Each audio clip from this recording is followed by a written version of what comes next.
This week, my guest's wild night story takes us to another country. So, it inspired me to talk about the time I was in another country with alcohol poisoning. I was in Mexico City for a wedding. I was a +1, so I didn't know a lot of the people going, which is no problem for me. Throw me in the mix, baby. Let's follow each other on Instagram. The wedding was a conservative Jewish wedding, not to be confused with a conservative politically wedding, so that meant my shoulders and my knees had to be covered. Now, is it my fault for not doing more research on what the attire should be? Of course it is. And the dress I showed up in, though it was beautiful in its own way, was not the aesthetic of this wedding, much to my surprise. I showed up in a maroon floral cloth dress. Perhaps it was giving very much beekeeper hosts a tea party. That was my interpretation of what the wedding attire required of me. I'm not going to give you regular Rocky at a wedding, cleavage out, ass that won't quit. I'm giving you lay low Rocky. Day off Rocky. The women at this wedding were in stunning gowns and diamonds and dresses that hugged their bodies. Instead of hugging my body, my dress was more like the embodiment of a hug. If my dress was a person, it would have been holding my hand, spinning me around in an open field. I stuck out. And it's okay to stick out, but I also didn't want to stick out like this. I didn't feel like myself. Myself being someone who wished she knew she could have worn a hot gown. And I should have known things were not going to work in my favor at this wedding. You see, I had chilaquiles before the wedding. And you can just really go ahead and emphasize the kill in this beloved Mexican dish, because I was starting to sweat. Post-dinner and pre-wedding, I was sweating. After the ceremony, which was essentially a red carpet where I forgot my press pass, I needed a home base fast. I needed a napkin for the beads of sweat, and I needed a time machine. And I'm not picky. You can send me backwards with a heads up not to order the chilaquiles, or let's go forward. I just need out. I was puking every 20 minutes on the minute. Thing about me, though, I'm a still strut. I knew what the route was, the chilaquiles, and I couldn't believe this was the one and only night I fell ill in the entire time I was in Mexico. But here we are, baby. And I gotta save face and power through. This wedding had an open bar, but I assume it's not like the open bars that you've been to in the past. Their open bar was just straight alcohol, no mixers, no chasers. The only things you could drink were liquor and water, no beer, no wine. So the waiters would come by with shot tray after shot tray. No one knew that every 20 minutes I was getting up with no idea if I would return alive. I was leading the charge in tequila shots, challenging men's manhoods and gaslighting women into thinking cloth wedding guest dresses are actually the hottest trend in New York City right now. Gorgeous gowns are out, sweetie. I didn't mention that this wedding started at 10 p.m. and the reception was at 11:30. That's right, no sleep for the wicked and the wasted at this wedding. It was an all-nighter. Let's recap, shall we? I'm a younger version of me. I'm at an all-night wedding in Mexico, only serving alcohol, mostly shots, with food poisoning from bad chilaquiles in a dress that says, Cinderella, Cinderella, night and day, it's Cinderella. No glass slipper. When it got to be around 6 a.m., this delicious breakfast spread was served to us, and you know, it might not actually have been delicious. I may have just been so depleted on the inside that anything tasted good. In total, I had had 17 tequila shots at that wedding reception.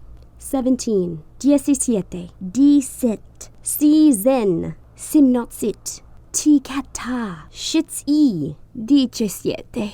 I can say it in as many languages as I want, but the bottom line is I gave myself alcohol poisoning in another country. Later that day, after waking up, we moseyed out of bed around 2:30 to do a family trip to the museum. This is the moment I realized I had hit a new low. This was unlike any hangover I'd ever experienced. This was a hollow feeling, out of body, like perhaps I should be doing paperwork for a reverse will, one where you decide who gets all your debt when you kick it. I'm walking through this museum, but I'm not taking any pleasure. I can't even pretend to read the little blurbs next to the paintings because I'm about to vomit out my organs. I must have gone into that bathroom 5 times in this short museum visit only to pop a blood vessel in my eye and piss off a lot of classy Sunday museum visitors. I'll never eat again. I'll never laugh again. I'll never feel anything ever again. The walk back to the hotel was brutal. Same thing. I have a sip of water, walk 10 feet, throw it up. When we got back to the pool, it was an August day in Mexico. Hot. And while everyone sat around the table reminiscing about the night before, I slowly fall into the lounge chair. I wrapped myself on this hot day in 3 damp towels and wondered if I'd ever feel normal again. Did I accidentally drink the water? Tequila would never betray me like this. But it wasn't the tequila. I betrayed myself by not knowing my limits, by thinking I was stronger than food poisoning in Mexico. If you plop onto a beanbag chair and you love the way it feels when you land, so you get up and you plop again and again and again, and then boom, it breaks and the beanbag beans go everywhere. You can't blame the beanbag chair or its beans. You can only blame yourself. So there I am, laying on this lounge chair in wet towels, and my toe begins to hurt. So I lift my face up slowly, semi-grateful that I can feel anything. And what do I see? But the little piggy that had none toenail hanging on for dear life. I'm telling you, by a thread. Much like me. Backstory on this little toe. Years ago, I was leaving a party at a restaurant, the Spotted Pig, and I got into a cab recklessly and fast, and I banged my toe. As a result, the nail came off in one piece. It grew back fine, but this is my cross to bear now. One wrong move and boom, that toe is out ski. We got 6 more weeks of winter. No shadow. And you can judge all you want, but it always comes back. It's perfectly on par with the way a toe should look. And we're 4 years accident free down there, okay? But tell me something. When was the last time you had a dental cleaning, huh? Let's not throw stones at me and my toe. As I watched my toenail represent everything I was feeling both inside and out, I took every ounce of my strength and I ripped it off. I haven't had chilaquiles since, but the lesson I learned from that 24 hours was more invaluable than any tiny toenail could ever be. So arriba, abajo, al centro, adentro, bottoms up.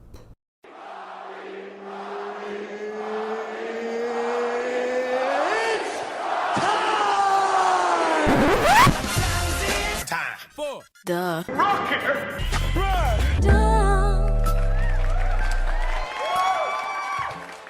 Welcome to the Rocky Rundown, where you get to learn a little bit about my week. Party God Squad, hello. Did you have a good week? I hope it was filled with fun in the sun, and if it wasn't, I hope you were relaxing by that AC, baby. I had a really busy but really nice week, and yes, it was in fact wild, but despite the debauchery, something I found to be truly wild is what's going on with customer service surveys these days. I was at T-Mobile last week for a new phone, and the guy that helped me was great. Asked if I'd fill out a survey. If I was pleased, then I can just give him 10 out of 10. Well, I was pleased. And you know I love to spread good vibes. So when the survey text bot hit my phone, I was beyond ready to help. 10s across the board. But now they don't only want you to give a texted survey, they want you to send in a video survey should you be so inclined. Is that really what it's come to? Regular ass people leaving video reviews of folks working in customer service? Who's watching these? Who is watching these? 'Cause I know it ain't us. If history has taught us anything, this is only gonna become more popular. And is that what we need? Your aunt through marriage making video reviews of other people when her biggest complaint is the temperature of the store she was in? You know she's only gonna hold the camera too close to her face. Come on. We know that the people who end up making these videos are only making them for the companies. And we, the people who deserve to see them the most, because frankly a lot of them will be hilarious, will never get the footage. I say right now, let's all agree not to participate in this. That's not the direction our society should go in.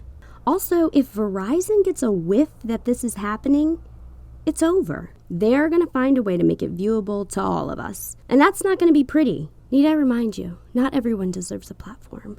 On the bandwagon of capitalism, I realize the subway stations I feel the least safe in are the ones that are directly under a bunch of stores and shops. I'm not talking mom and pop stores. I'm talking big corporations. Listen, I'm bad too. I got a Sephora gift card burning a hole in my pocket right now, and I'm the first one in the picture frame aisle at Target. I'm just saying, in deep thought, I realized the subway stations under these stores in cluster are the stations you need to avoid altogether or really watch your back. That's gotta be symbolic, right? Evil energy under piles of capitalism. I've started to be able to suss out exactly what bars are for me when I go out based on how quickly they play Mambo No. 5 after entering. If it's within the first hour of being there, I know I'm on a land where I can set some real roots. Friday night, me and some friends were out at a Mambo No. 5 playing bar, having the most excellent time, when one of the gals I was with got hit on. Approached in the wild, which I gotta tell you, if that's the route you're going down, people are buying it these days. Everyone's done with the dating apps. People want to get hit on in person despite there being 2 simultaneous plagues going on. But we as a group could tell she was not feeling him. And that's okay. Every swing isn't going to be a home run. That's what makes home runs exciting. One important girl code rule to follow is in the eyes. Are you into him? Should we be aggressive in the tag in or subtle with the dismiss? It's up to the woman being hit on to relay all that info to her friends with just a look. My read on the look has vastly improved over the years. I misread the look only once, but a big once, never again. Since this dude in our current scenario was indeed a Gremsy, we had no choice but to nicely get him the fuck out of here. He was harsh in the mellow and he was killing the vibe. So he leaves and all is good again. A bunch of Mambo No. 5-esque songs in the background, and I go get up to use the loo. Now I'm thinking we gotta find a better way of peeing in public. Waiting in line is so antiquated. There should be an app or a ticket system. You can just be on a virtual line. Like, how have we not evolved past this? When I got back from the embarrassment that's waiting on any bathroom line ever, my friend who was being hit on was getting hit on by the same guy for a second time. We couldn't leave her alone for a minute. Buddy, do a lap. Try and find another part of the pond. There ain't no bites over here. The whole thing was just an awkward mess for him, and it could have been avoided. If this is you or one of your friends making the double attempt, stop them. Resilience is everything, but this was just a buzzkill.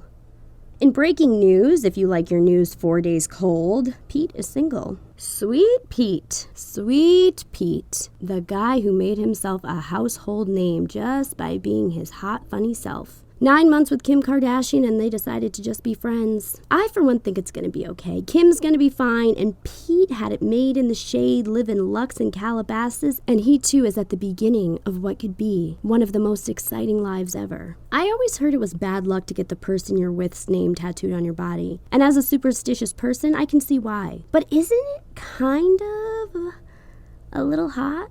Think about the lust and the passion at the beginning. With that added layer of Hollywood, it's gotta be beyond exciting. And okay, it doesn't work out. You get a Garfield good grief case of the Mondays tattooed over top of it and call it a day. But Pete took it a step further and he upped the ante. He branded himself. Like a steer in Texas, he branded his body to prove his love and devotion. Are you willing to go through the lengths that Pete endured, knowing goddamn well the average relationship lasts 2 years and 9 months? If your partner isn't heating up the steel, can you even call it love? That brings us to Rocky's highest thoughts, my most stoned thoughts of the week. Number 1, everybody is sleeping on the latest Sean Paul album, and I say wake up. Number 2, how many times do you think you've been followed by someone until they gave up or got bored without even knowing you were being followed? Number 3, it's okay to dance a little if Uptown Girl comes on. And number 4, is vibrator tester a job? My guest this week is comedian Florence Friebe. Florence is not only a comedian, actor, writer, and singer, she is an all-around good gal. Florence's wild word was Australia, but don't go down under just yet. We have a whole episode to finish. If you haven't done so already, please like, share, and subscribe to the podcast. You can follow me at Wild Nights with Rocky on TikTok and Instagram, at Wild Nights Pod on Twitter. You can watch extended interviews with all of my guests by subscribing on YouTube. And if you want to support the show with your wallet, you can join my Patreon for $2 or $5 a month. A big thank you to everyone who's written a review on Apple Podcasts, and a future thank you to everyone who will write one after the episode's over. It really does make a difference. And now, please enjoy my Wild Nights conversation with Florence Friebe. Florence, welcome. Thank you for doing the podcast. Oh, thank you for having me, Rocky. So nice to actually speak to you for more than a few sentences after a show. I know. It's really, really nice. That's why I snagged you. I was like, honestly, I just want to have a conversation with Florence. I just want to talk to her. I just want to be friends with her. Ditto. Every time I see you perform, I'm like, I feel like we would hang out and be friends and it'd be great. But also in similarity, we also have very busy lives. So it makes it hard to So that's why I just plucked you and was like, Florence, please do my podcast. I want to know more about you. I've been plucked. You've been plucked. But also we had to wrap it because before we I even pressed record, we were like, beep, beep, beep, beep, beep. We're like chirpy birds chatting with each other. So I'm so excited. I know. I want to tell anyone who's not watching this, Florence is hooked the fuck up with her voiceover equipment right now. Yeah. It's looking good. You've got a really professional mic, really professional headphones. I feel like I'm in good company. I feel like I'm in good company. Yours is jazzed up. I love your pink headphones. Thank you. Platinum pink. I love. I don't see the mic, but I know it's there. You're very clear. Yeah, the mic is hidden. The sound, my little sound booth is also pink. My shirt is pink, and I love the color pink. Yeah, we're in this. I am wearing my my wine. I think it's just a shade up. But I compliment your pink is what I'm saying. I compliment your pink. Yeah. I was actually out with some friends last night. I don't drink red wine that much anymore, but I was. Your shirt's triggering because I drank quite a bit of red wine last night. Oh, and how do you feel? Was it just the right amount? Well, it wasn't too much, but I did wake up feeling a little like, well, I got 3 or 4 hours sleep, but that's what happens when you party. And there were a couple moments last night where my friends and I slipped into an Australian accent. And you thought of Richie Templeton and I, because we always end up talking in an Australian accent. I know, Rich. Our friendship can't not slip into that. It's absurd. It's so absurd. Well, I thought of it because Australia was your wild word, but also but also Rich Templeton. Do you know he was my first guest ever? No way! Oh well, yeah. Holy shit. Rich, she's excited, people. Rich was the first guest I ever had on the show. That's my dog. I saw that dog last night. You saw that dog last night? Yeah. I went to after rehearsal, I went to trivia with Brad and Rich, the two that are one now. I feel like they've merged into one comedy being. They have. They've been one comedy being, but yes, a decade now. I see Brad at the gym. We're talking about Brad Stewart. You go to the same gym as Brad? Yeah, we see each other at the gym at least twice a week. I saw him 2 days ago at the gym. Brad adores you too. My God, yeah. I love it. Well, we were on the same improv team for 6 years, so he's the homie. Get out. Yes. See, Florence, we're learning so much about each other. This is why we need to do this. This is why. And we have the same friends, just we're looping circles. We've just been circling each other. But you did say my wild word. I did. Australia. And so, Australia was Florence's wild word. So Florence, please, the party god wants to hear your wild night story. Okay, so hey, party god, I just want you to know there's party god squad. That's the listener. Party god squad. I just want you to know there are different ways to party, because to be honest, I grew up pretty conservative. I don't have party stories because my body doesn't allow it health wise. I haven't really been able to party hardy like a lot of people. Right. But I still have had my plenty of wild nights and wild days and wild events. And I would love to share some wild times, if I may, party gods. Okay. Yes. Wild times. So I remember I have family in Australia, so I've been quite a few times. And one of the last times I went, it was for a significant amount of time with a significant other. And we had sold our car, sold a lot of the things we shared in the apartment, put everything in storage. And my Wow. cousin was getting married and we were like, let's just live over there for as long as we can. And Whoa. so my aunt and uncle didn't know that that was the plan. Well, I originally thought it was going to be just for a month, but anyways, we stayed, and then we were touring up in a car, and we were essentially camping all along the East Coast, all the way up north. Mhm. And we went to Byron Bay, and Byron Bay became one of our favorite stops. So we went up and then we loved it. And then when we went back down, we decided to stay like even longer when we were there. What's so special about Byron Bay? Byron Bay. It's a bay and it's very popular for surfers. It's like a surfer's paradise, essentially. Mhm. The bay itself stretches an incredibly long amount of time from where the waves break. So Mhm. where the waves break, you can just like surf a wave for what it feels like it looks like a quarter of a mile. It's just like this Wow. incredible, beautiful bay. And so like you can learn there, you can just like, learn surfing really easily there, but also it's just stunning, like white sand, gorgeous Gorgeous. blue water, and you can float or you can be a little more active and go to the surfing territory. And there's just like campgrounds everywhere, or just like really cool, like lackadaisical kind of like hotels, and just Yeah. a lot of young people vibing out. Yeah. Which Hang is time, exactly baby. hang time, baby. I mean, a lot of people think I'm from California because of my vibe, and I totally get it. I'm like, I think it's because of growing up going to Australia and stuff as well. Yeah. So now I'm just putting that together. Thank you for this beautiful reflection, Rocky. I'm That's what we discovering heal. We myself. heal on wild We nights. heal, we heal. On wild nights. So, yeah, we were staying in Byron Bay and we were in this campground, and we had set up a tent. It was hot as hell, and Mhm. I hated camping in the heat, but I grit my teeth and do it because Mhm. my partner was like, let's like stay and like really do the thing. I was like, okay, Yeah. fine. So we have this beautiful dinner plan, and we already know the restaurant because we've been there before in the previous trip. And we're going, and we go all out. We eat, Mhm. we go all out. We order everything and we share everything. And at the very end of the meal, it's like this fusion Asian restaurant. So I have like my tea, my big dish. And then at the very end, we have this dessert that is like fried ice cream, essentially. Mm. And it was incredible. It was just like these crunchy little ball things that are also sitting in this own like creamy sauce. And so we just like ate it up.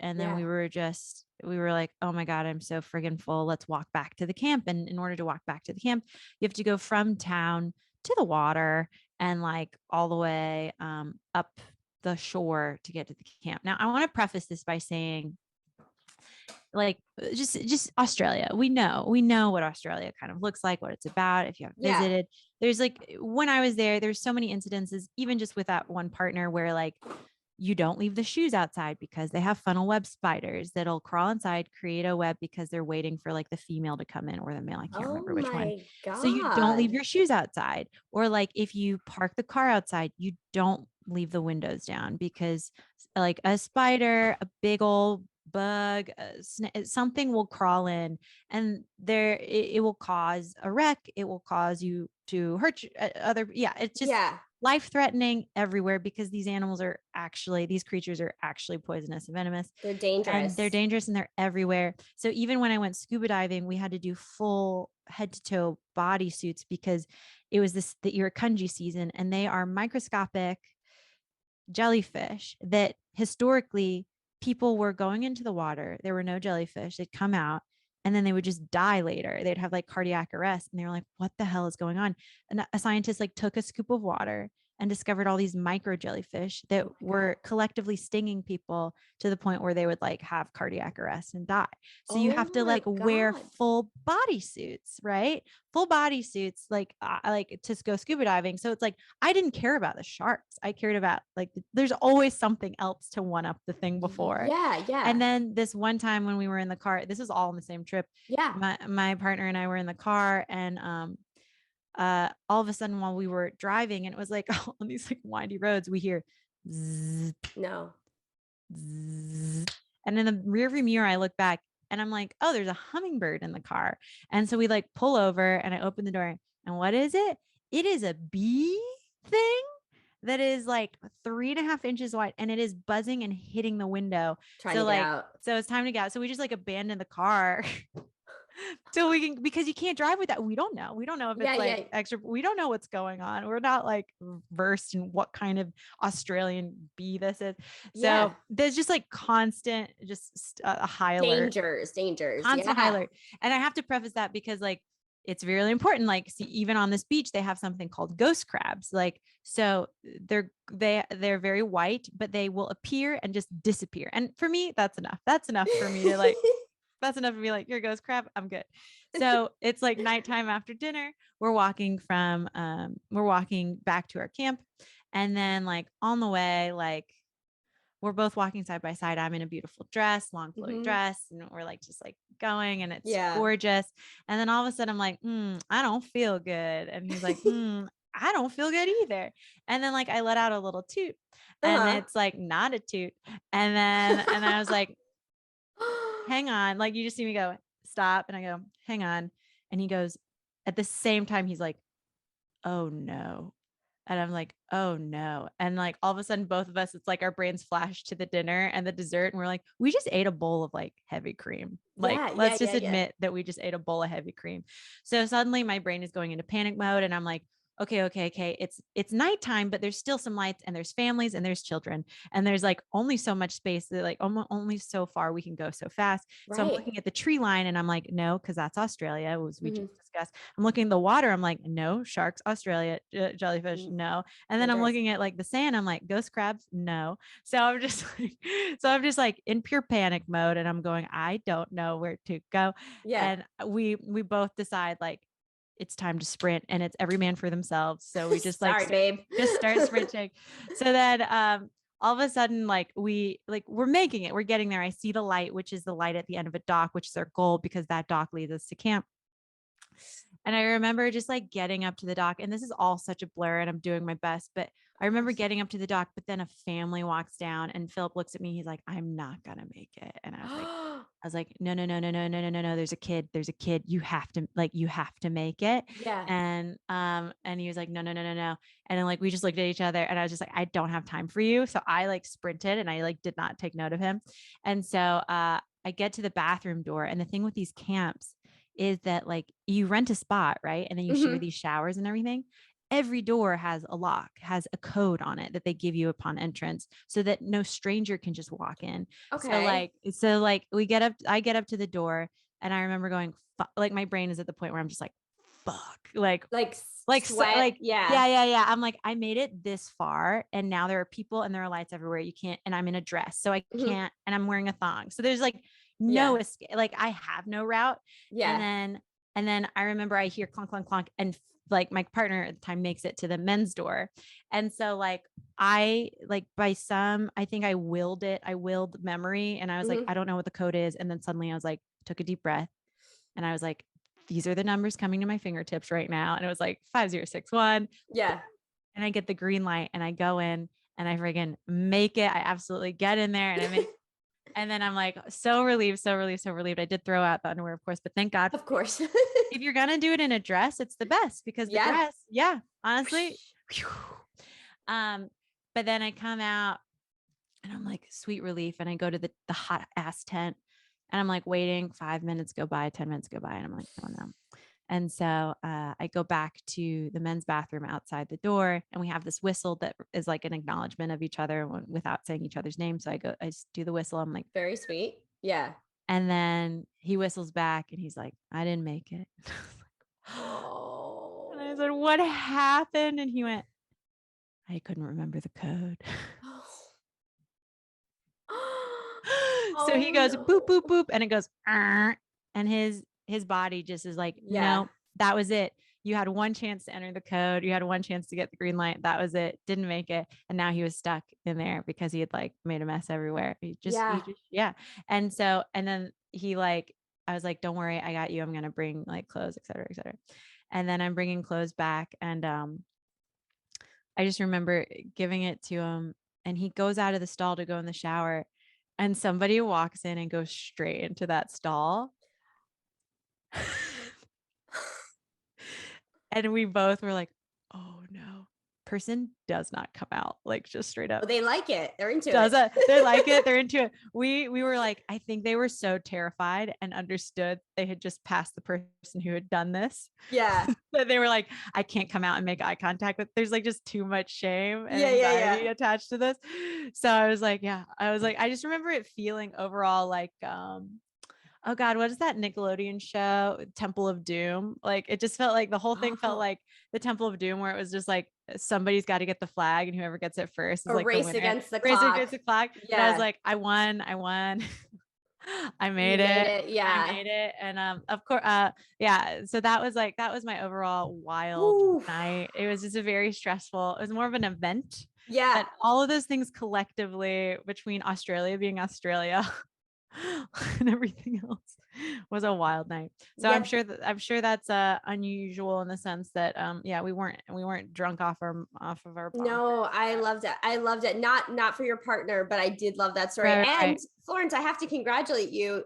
I believe you are my first shitting story. So, wow. so congratulations. Honored. I should give awards for like whoever tells the first of their kind story. Honored. So you I'm surprised considering that was like so many people have come on to talk about wild nights. Yeah, I'm trying to think, but I nothing is ringing a bell of a shit story. So I'm so excited. You broke the mold. Stunning. He broke the toilet, but you broke the mold. I broke the mold.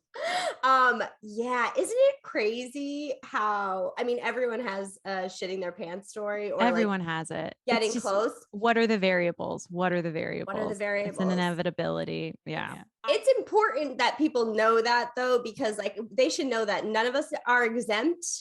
It could happen. If it hasn't happened to you yet, sorry, it's gonna. It's coming. It's gonna. It doesn't matter how beautiful or poised you are. It's gonna happen. It's gonna happen, and we're sorry about it. Get stronger stronger balls. Bowels and balls. Get stronger balls and balls. There are no bowels strong enough to hold. Just like if you're just gonna basically eat cream, there's no no. I've eliminated I eat kind of whatever I want, but I have started to eliminate dairy slowly. Like it's been a couple weeks since I bought cheddar cheese. I just done like parm. And you notice like the dairies that affect you more. And now I'm like, I just have like lactose pills around now. Yeah. It makes all the difference. It does make a difference. And thank you so much for sharing that. That was indeed God. wild. I want to ask, you mentioned that your aunt and uncle didn't know that you were going to be doing this trip. How long did you end up staying, and were they? So here's the thing. We were meant to stay just for a couple of weeks because my cousin was getting married. And then they had monsoon season, and then they had like some other thing, where it was just like the weather patterns were weird. So we just couldn't camp. We couldn't travel. We couldn't go up north because everything was raining. Yeah. And then we ended up also staying in New Zealand for a bit. So we didn't just like stay with them. We like left and went around. But then I had like my first UTI in my life, and I was like, what the hell is this? So like we would get going and have to turn around. Like it was just like one thing after another. Yeah. And I was just like, what is going on? What is this? So yeah, it was just, we ended up staying, I think, between Australia and New Zealand for like 7 months. Yeah. Oh, wow.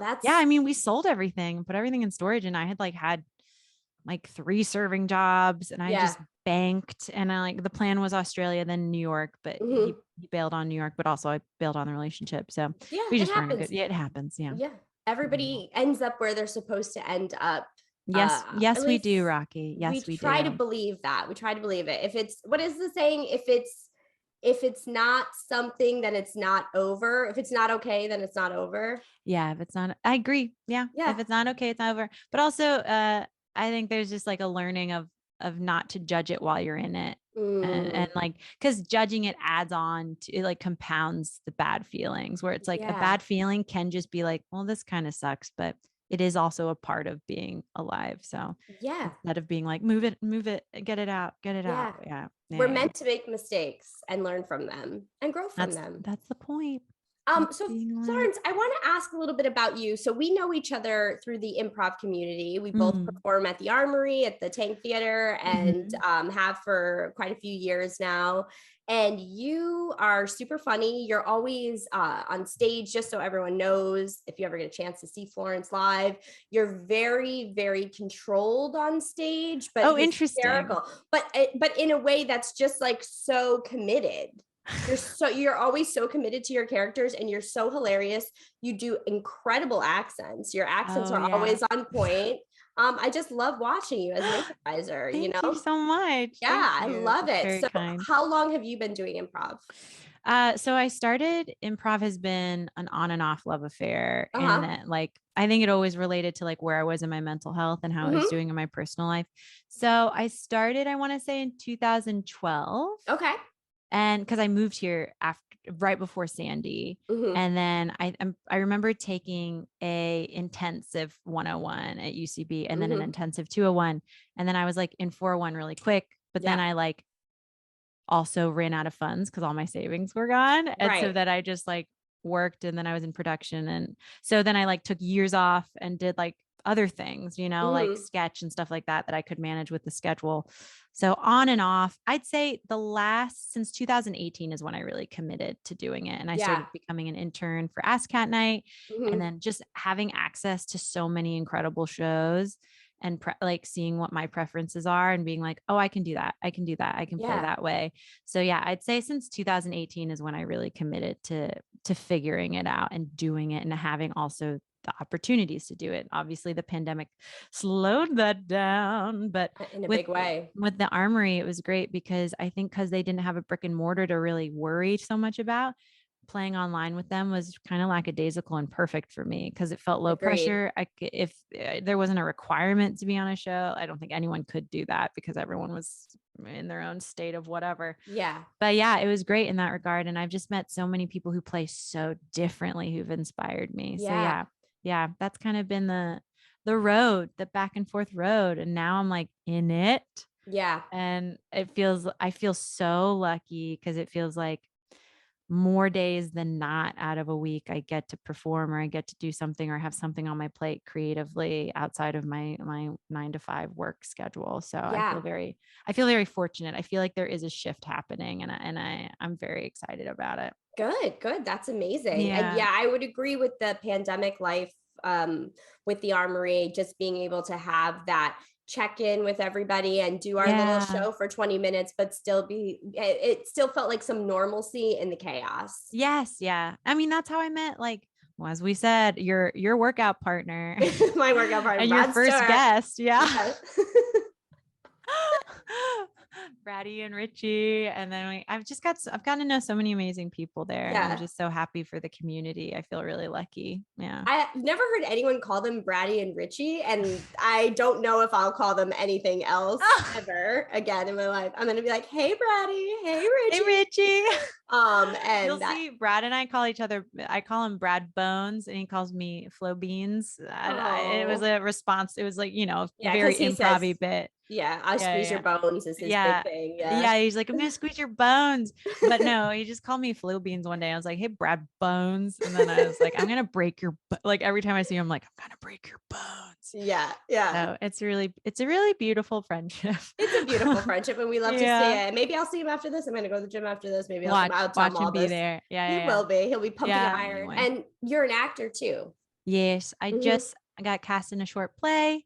That'll be running from August 10th through the 14th. It's called Building Blocks, and from like the 18th through the 22nd. It's in the Blurring Boundaries Festival. Okay, so this episode will be out by then, so people can yeah. Don't worry, it has nothing to do with pooping. It is it is a beautiful queer story. It's a 10-minute short play and part of a bigger program, but it's is it really in a lovely. festival? Yeah, it's part of the Blurring Boundaries Festival. Gotcha. Yeah. That's awesome, Florence. Well, congratulations. Yeah. Was it friends that were doing the project, or was it something you auditioned for, or both? So I didn't have to audition for it. They saw me performing for something else, and then they kind of know me from around, and they were like, oh, I think you'd be good for this part. And it actually worked out really well. Yeah. I mean, awesome. That's why I'm like, wait, I didn't have to. It's like the things you've always wanted when you're like, I didn't have to audition for this. Yeah. And it's a great script and a great cast. What? It's kind of like, who did I trick?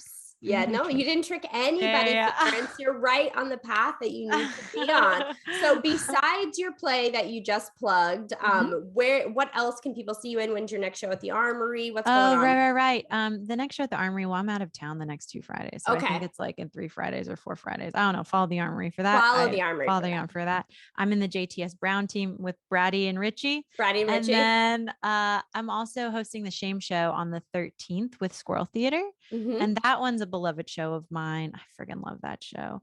I co-host it with Paris Adkins.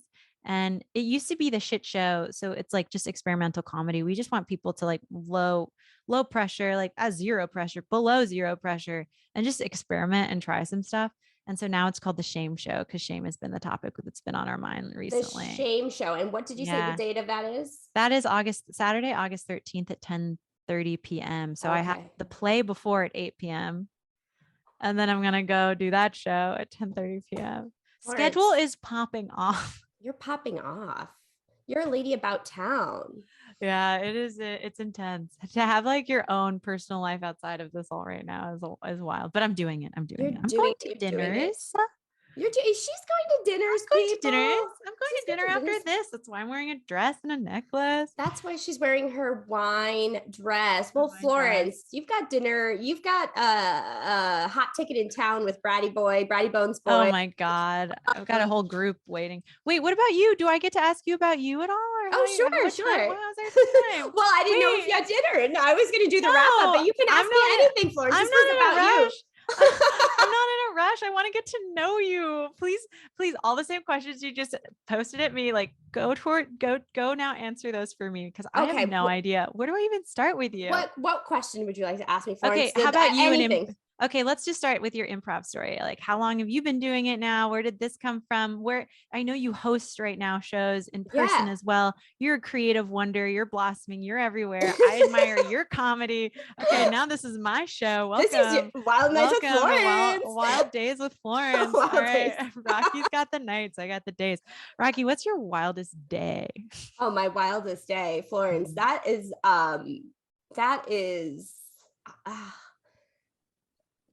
a loaded question. I love it. I honestly really do like lean into the fun on a regular basis. And the more I've done it, it has served me well. I think this is kind of nerdy to be like a party girl that says like, I know how to like, I finally reached a point in my life where I know my limits. When it comes to substances, I know where to like, so I can party. You just like pick up little tricks of the trade as you go along. So you're like, this will enhance the party. This will enhance the party. So as far as my wildest day, I literally it can be the night as part of the day, the 24-hour day.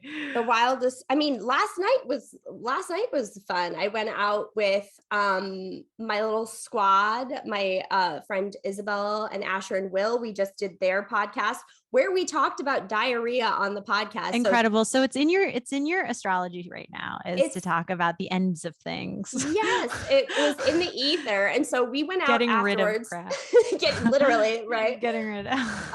So we went out last night and it was just like we recorded an episode of their podcast. And then afterwards we went to this bar in the neighborhood and Isabel and I, we go to the bathroom and it was pretty like disgusting in the bathroom that we went in, and it was like as it will be. Yeah. As a Philip went in there and like Philip went in and destroyed. And so I had to squat over the toilet, but I was drunk on red wine and a little stoned. So I made Isabel stand in front of me and I held her stomach while I squatted over the toilet because friendship. My mother always told me to squat over the toilet. Yes. And we have I'm good tall. aim. It's hard. I'm tall. It's hard. Yeah. Yeah. Because you got to really get into the squat. You really got to squat. Yeah. I held her stomach. I peed in the toilet.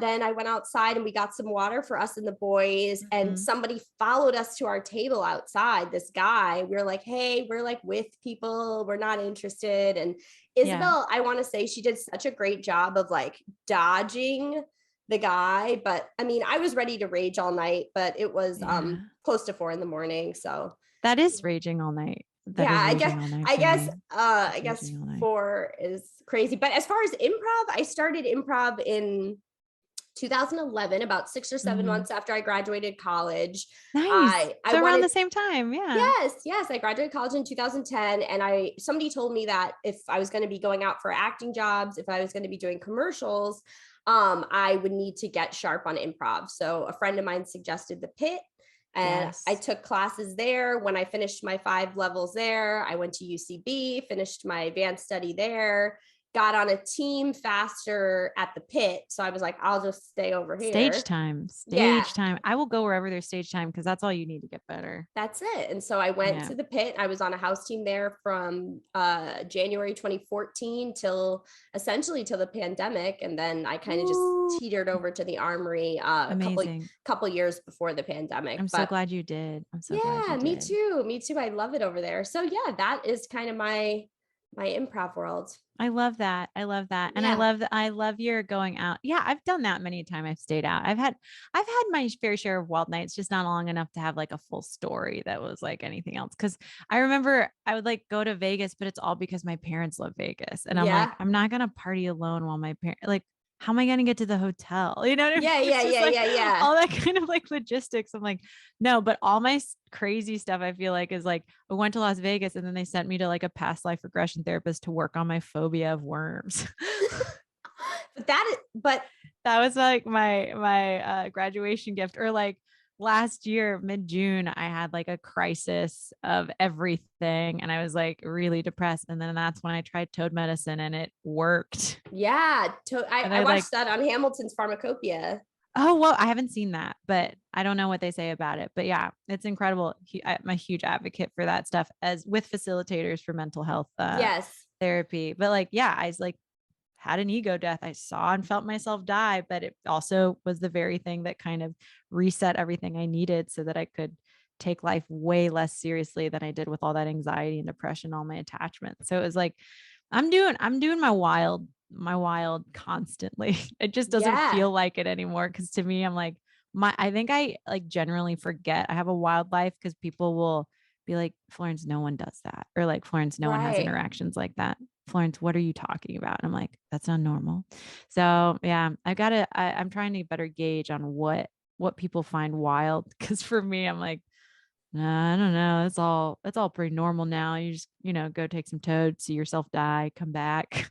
Yeah. I also wish, and I think my hope for the world is that we eventually get there, but I wish that people framed questions differently. With less judgment rather than like, Florence, no one does that. It would like, for me, I would say, wow, I can't believe I've never heard of anyone doing that. What made you do that? What made your parents do that? Like things like that. If we could just That's very considerate. Yeah. Yeah, I will say that I have a friend who his bathroom has it had newspaper over the window instead of curtains and blinds. And so I was just like, at his place, and I was kind of like, why is there newspaper over your window rather than, but it wasn't a judgmental thing. And then there ended up being this amazing story about why it was newspaper and how it worked out. It was like this fate thing. It's like,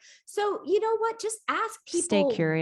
Stay curious, ask why, instead of trying to say, oh, no one does that, and like squeeze us all into the same box, because we're not meant to be in the same box. Yeah. That's what causes like hate, friction, of course, separating duality. People. Duality. Mm-hmm. I had a big ego death in Rocky, I knew it. I fucking knew it. I didn't lick any toads, but I take a lot of mushrooms. And that's the other psilocybin will get you there. Psilocybin. Yeah. I did them with my aunt. We did them in August 2020, and we just like get out with your aunt. We're like besties. This is incredible. Yeah, we're besties. But we did it, and I've never done mushrooms with anybody that I like was related to. I've done them with people I have very deep love for, that like have grown to unconditional love, but to do it with someone who's like your blood and unconditional love is like a really different intense. experience. That's Yeah. intense. I can't imagine that. It was great. And I felt very Whoa. different. That my big ego death was like, I'm Also, I bet they were a direct symbol in front of your face, like a direct reflection of, whoa, blood. Like oh yeah. like like you can see the cells of my cells in your cells as you're just like, holy shit. We were staring into each other's eyes, and I literally was That's like, so intense. it was like, I know what she looked to me what music sounds like a Yes. great song. Yes, I totally get that. That happens to me every time where I'm just like, this feels like this sounds, or this looks Yeah. like this feels. And I love the crossover. I think that's such an incredible connector, like in that experience. I love it. It was. Rocky, that Yeah. is so cool. It was cool. It I was love that. cool. I love that for you. I would be interested in licking a toad, though. Is it something It's that you not go in licking with? a toad. It's No, not licking so a it's toad. not That's licking a on toad. Family Guy that they do that. That's Family Guy. Yeah. So it's Bufo alvarius. It's technically a medicine. It's like a Native American tradition. Mhm. So that's been carried on, and you can find facilitators now. And it's usually, like networks that use Signal or app or Telegram or anything like that, so that it's all private. But they provide services where, yeah, you can smoke toad medicine. And so essentially it's DMT, but it's 5 to 6 times more powerful than DMT. Oh, holy Technically, mackerel. there's a couple of articles about it. It's also nicknamed the God molecule. It's one of the most effective treatments for PTSD, treatment-resistant depression, anxiety, all that kind of stuff. And Wow. it lasts 15 to 20 minutes. So it's a very short trip. So that if it's also really effective for therapists to administer, because they no longer have to sit for 6, 7, 8 hours, which is a very long time to sit with someone going through psilocybin trip to work through some stuff. So this takes 15 to 20 minutes. You can drive after, which I did. Like you're totally clear. You're in but there's just a lot of integration work after. So you do want to hold space, because the more space you give it, the more time your body will, basically you're just creating new neural pathways. Like Yeah. it helps really jumpstart a place of getting out of the old and into something new and growing, like a new way of thinking. And it's a lot of people need that, especially because Yes. that's just what we do. Those are the cycles we go through. That's the cycle of life. That's the cycle within life. It's just like constant life and death of just like renewal and decay, renewal and decay. And it's like, yeah, death essentially equals life, especially because you're removing the non-duality of things. And like we said, it's like, be curious, have questions, because then it's an expansive mindset. It's an expansive way of thinking and being. Whereas like those judgments just kind of show where people are, and that's totally fine. Yeah.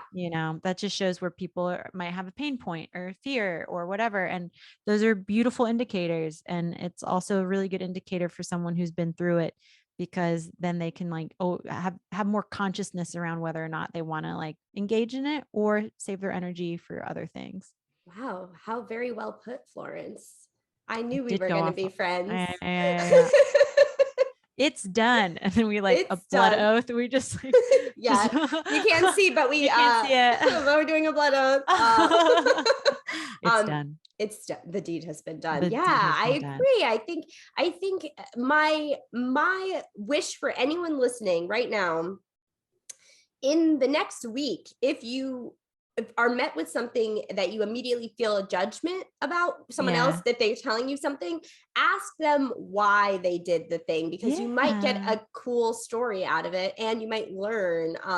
Judging people is necessary for our evolution, of course, but also we can scale it back a little and be a little more curious. Yeah. Where's it coming from? Where's the judgment coming from? What's the root? We got it. Once you start questioning the beginning of a narrative, once you get to the beginning of a narrative and like its origin, it usually undoes the power of the narrative, which is really fun to do, because you can do it every day, all day. I mean, think about, can I give you a really basic example? Please. So like, think about like what people want. They want a house with like a yard and like a lawn and all that stuff, because it feels like that's what you want. And it's like that. It's been so ingrained in our culture that we've forgotten that lawns draw from like the culture of white land ownership in basically under kingdom. So like the larger the lawn, the more wealth and more status we associated with it. So lawn care is just a leftover remnant of like of imperialism and of like kingdoms in the past. And we think we want it, but we've just inherited the idea, and we we haven't undone those narratives, because now there's like other ways to hold a garden. There's like wild gardens that I'm way more attracted to. And it's like Yeah. way more, way more in tune to whatever the environment is in that area. It's not fighting the environment. It lives naturally within it. So it's very interesting. Like you can undo so many of these spindles, these threads, these like, you can just start pulling away at like why we do what we do. And it's just very fun, because the more consciousness you have around these kind of ideas, the more you realize how much you were just shoved and given instead of what you actually get to choose. And when you get to choose, you get to create. Yeah, that is true. When I think of the future, or do I want to own a lawn? Do I want a house? Stuff like that. And when Yeah. I'm weighing the pros and cons of everything, I never thought of it like that, where that's the root of where land ownership comes from. Makes total sense. I do like the idea of having a home base Yeah. for the friends and fam. I do love that idea, because that Yeah. is like what But I'm keeps people talking about together. the curated lawn. The You know what I curate, mean? It's the yes, curated yes. cut green flat lawn. We've made Like it. Yeah. we've created an idea around that. And it's like, in all reality, how much effort is it to maintain, and how often do you actually use it, and all this stuff. It's like very Yeah. interesting. Yeah. It's even the same with balconies around the city. I look at all these balconies, and it'll be like a beautiful Saturday. It'll be 2 o'clock in the afternoon, or it'll be like an evening at 7, and like the Yeah. streets are quiet. And I'm like, man, no one is on their balconies, because No one's on the everyone is in the balcony. rat race. Everyone's in the rat race. Exactly. And that's why I love like things like this, because Mhm. I'm like, right at the end of the day, I have things that are for me, like that I'm choosing, that like Mhm. I'm choosing this job for to be able to sustain, so that I can do things like this in this city and have Yeah. contacts and connections like this. So it's like, and even that, it's like being conscious of, I am playing with the game of capitalism. I'm aware I'm within it. And Yes. it's like, I'm going to be consciously choosing this job and this work, because I have to own my choices and what it gives me. What do I want? I want money. Why do I want money? Because I want to be here in New York to perform, to have this community, to have access to the things I have access to. And if I want to like a nicer dress, or if I want to go out to dinner, I have to just own the fact that within this game, these are the choices I'm going to make. And I have to be conscious of it, because it's empowering. Otherwise, it feels like you're a victim all the time to the system. So Yeah. it's just like really important to just be aware as you do those things of like, you don't have to do it.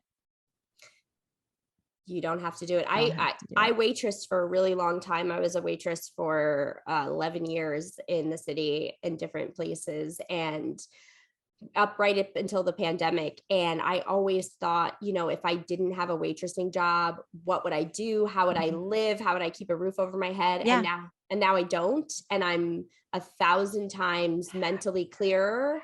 Yeah, I feel good. I feel Yeah. like I don't I was getting a chip on my Yes. shoulder, and Yes. there's no part of me that, if I had to and Right. it was necessary, there's no part of me that can't go pick up an apron and get right back out Yeah. there. Yeah. But I also want to tell anyone listening that might be in the throes of serving in New York City, especially. I've never served in the pandemic, Yeah. and I have a lot of people close to me that have, and Yeah. I know that that's a different beast. But if Yeah. you can find another way, like pull your bootstraps in a different way, and give yourself a job that, or get yourself a job that is happier, I think they're out there. Yeah. That absolutely. Absolutely. And what is it? Like there's a lot of somatic work out there that I really enjoy. So it's like, if you're in What the is midst of, that? so somatic work is like, essentially you're sitting with yourself quietly, and you are feeling the feeling of whatever, of being in the space you already want, or like the Oh, relationship you already want, or the job you already want, or like the day to day you already want. So it's like, yes. what does that feel like in your body? And it's almost like you're getting familiar with the feeling, so that you can better recognize it out there when you're out Oh, there. And so that's that you some can, law of attraction stuff. yeah, that Mhm. in yeah, in a certain way. Yeah. But it does require you to then do it, to do Mhm. the work, and not just like, yeah, but it does, it's interesting in that way. Like somatic work is good, because already rewiring your brain cell, you're like your neural pathways, before waiting for everything else to do it for you. You're not, Yeah. it's like, it's taking the victim mentality out of it and going, oh, I will go ahead and do this work internally, because it all starts within. Like, I think we think so much of it is based on external factors and waiting for, Prince Charming, but in any variable, whether it be work or saving yourself from A, B, and C. But that just disempowers you completely Yeah. disempowers you. So it's like that somatic work reminds you of like the power of starting with you Mhm. and then letting it come from you and like be reflected back at you outside once you're out. Yeah. I don't know if that makes sense, but I It think you does. get it. Yeah. I do get it. I wanted to ask you also, how do you feel about energy? Like, do you feel that the more, since your ego death and since you Mm-hmm. kind of like explored, gotten really in Mm-hmm. touch with who you are, do you find that when you're out in the world, because we're out here in New York City and these streets are not what they used to be, Mm. do you find that you pick up on negative energy easier and positive energy easier? Yes, I'm better able to define what's happening, and I can like, because I know myself so much better that I see myself in everything. I can Mm-hmm. see like the things I've worked on, the pieces of I worked on, because like we just mirror each other. Like Mm-hmm. we do share, like we are all the same dust from the universe. Like we do share everything. So we Mm-hmm. just are constantly mirroring each other and showing each other and teaching each other. So Yeah. like now when I go out, because I am better versed in myself, it's like I'm better versed in myself means I'm better versed in like what I see outside of myself. Mm-hmm. But it's always through the lens of me. Like I can only ever do it through the lens of what I've experienced and what I've learned. Yeah. So if I let myself experience more love, more this, more that, then I'll have more to recognize Mm-hmm. outside of me. But if I've limited my experiences and I've only let myself experience like a light version of love or a light version of pain because I keep myself safe all the time, then I will not be able to recognize what it feels like to be really deeply joyful. Because for me, that would be something that wouldn't exist in me yet because I Yeah. haven't felt it. So, yeah, I think it's like almost like that. That's why I love imagination. That's why I think creativity is such a joy. It's because people are showing you like the worlds they can create inside of Yeah. themselves out there. And it's just like so beautiful and inspiring. And we are these crazy creatures floating on a blue marble that are just imagining worlds and then putting them on a screen and co-creating them with huge casts and crews and making it happen despite everything happening. Like it's just Yeah. it's amazing that it is at all. It's So a wonder. it's a Rocky, it's a wonder. It's a wonder. Even A wonder. yesterday, I was at the gym and I was looking. They have all the TVs on: CNN, ABC, Mm-hmm, mm-hmm. NBC, Fox News, Planet Fitness TV, like Yeah. all of it. And Yeah. they just are showing explosions Mm-hmm, and bomb and mm-hmm, war and war. And I'm just thinking to myself, mm. who the fuck wants to go to war? Like, why is that of anyone's interest? Yeah. Now Yeah. I really want the why of that. Like, Yeah, how, you're doing it. you know You're what I undoing the mean? lawn narrative, except yeah, you're just like, what is this? What is going on? You really have to pull the Why? thread. Yeah, yeah, Yeah. yeah. Why does anybody root for this? Like, don't Mm, you guys have people that are fun to hang out with that you can like shoot the shit with on a couch? Like yeah. people, and it's just a group of people who've like decided that, oh, we should be at war. But I mean, Well, can I give my like please. snapshot opinion of that? Is that the first thing that comes to mind is right. Most likely, those people, especially those who engage in it and decide that that's something worthwhile. I feel like, and I'm not saying this is total. I'm sure there are exceptions to this, but like, I just feel like there are a lot of people that, because they don't know themselves, Mm, find a lot of identity and status and meaning in having some kind of external label, a status, a mm, symbol of power, because that's what we've been told, that's what we've been sold. So a lot of people find a way to live a life where that becomes true. They can raise the ranks, they can go this way, and they find importance in those narratives of like, no defense, no this, no like there is an enemy, there is this and that, because it is so much easier to create an enemy out there to focus on than it is to look at what it means to be the same person as what you are labeling an enemy out there. So it's like, mm, so I did a lot of like religious studies work in college, and I did a lot of studying like World War II and all that kind mm-hmm, of stuff. And I just remember,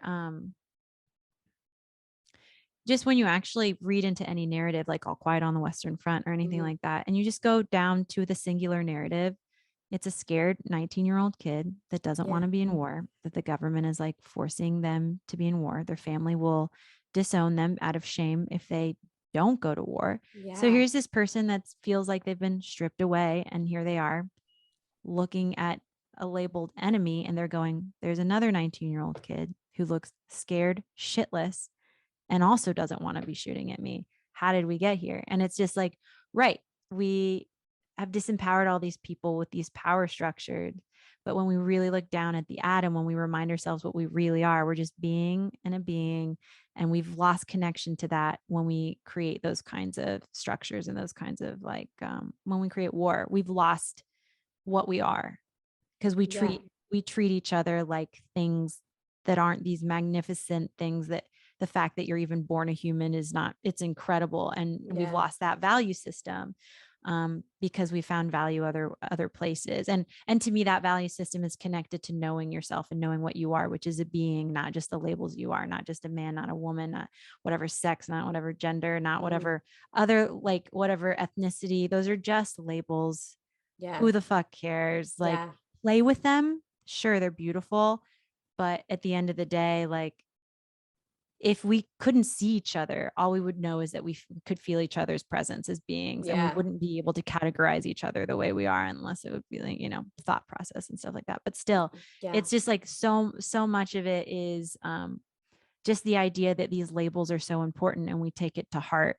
And that's the irony, is like, they're meant to be played with, and we've taken them too seriously, and it creates all those dualities and the rights and the wrongs and the blacks and the whites of thought. And it's just, it's more nuanced than that. And it's hard to accept nuance. I get that. It's really hard to accept nuance, but that's what it is. And and also that nuance is really beautiful, because when you understand the nuance of being a human, you're so much more kind to yourself and forgiving to yourself. And you are able to more easily roll through mistakes and failures, because you go, right, I chose to try. And that was what I knew that were going to be one of the outcomes. And now I know, and I can roll forward, instead of going, oh my God, my life's over. I can't believe that's the result. That's what happened. I can't believe everyone saw that. Da, da, da, da, da. It's like, right, if your value system is in those external things, because that's all you've been told that you are, is valuable by your external labels, then your world will fall apart really easily, all the time, really quickly, and anxiety will just take hold. So yeah. And that's a straight up fact, Florence. That's a straight up fact. That's a straight up fact. Bit of a ramble, but it's okay. We could still fit it on a little T label. Everything you said, we'll get it all on there. It's under a Snapple lid. Oh, under a Snapple fact, and you actually go to the snapplefacts.com, and it turns out it is a proven fact. It's a fact, yeah. And also, speaking of facts, give the people your actual factual social media handle so they can follow you, see what's going on. All right. Well, I don't ramble like this on my social. It's pretty just like stories of when I'm doing shows. It's Florence KF. That's it. Florence KF, because K is my middle name, Carmila, and F is my last name, Friebe. So Florence KF for Instagram. That's kind of the only thing I post on. I'm not a big Twitter gal, or I'm on Facebook, but who cares? So I know Facebook is just whatever. Well, Florence, and thank you so much for having me. Say? No, I was gonna be like, plug yours. No. hopefully everyone. Hopefully they've already. I hope you're following me. If not, go fuck yourself. No, I'm just kidding. I'm just kidding. I love you all. And Florence, I love you too. This was so wonderful. I'm so glad we got to chat, and we will talk soon. All right. Yes. Definitely. All right. Bye. Thank you.